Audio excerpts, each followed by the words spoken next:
त्र्यंबकेश्वरमध्ये आद्य गुरु शंकराचार्य जयंती महोत्सव उत्साहात साजरा।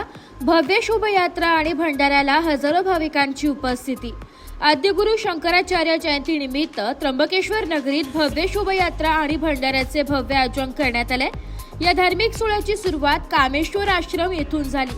शोभायात्रा आंबेडकर चौक, कुशावर्त कुंड आणि त्र्यंबकेश्वर मंदिर मार्गे पुढे सरकत अखेरीस निरंजनी आखाड्यात विसावली, जिथे भव्य भंडाऱ्याचे आयोजन करण्यात आले होते।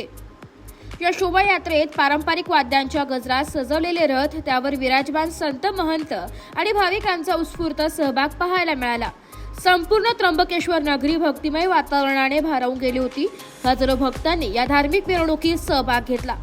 या कार्यक्रमात निरंजनी आखाड्याचे ठाणापती धनंजय गिरी महाराज, पंचदशनाम जुना आखाड्याचे सेक्रेटरी महंत अजयपुरी महाराज, महंत सहज आनंद गिरी, नीलकंठ गिरी, बिंदुगिरी बडा उदासीन आखाड्याचे महंत इंदल दासजी, दान मुनीजी, गोपाल दासजी, खडेश्वरी महाराज, अष्टकौशल महंत देवराज पुरी महाराज, जुना महादेव आखाड्यातील चैतन्यनाथ, विवेकनाथ, चेतननाथ आदी संत महंत मोठ्या संख्येने उपस्थित होते।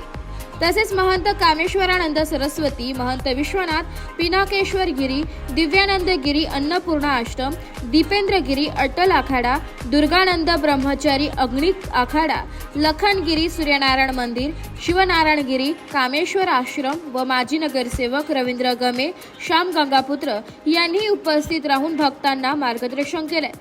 या दिवशी त्र्यंबकेश्वर नगरीत पारंपरिक, आध्यात्मिक आणि सामाजिक एकतेचे दर्शन घडले।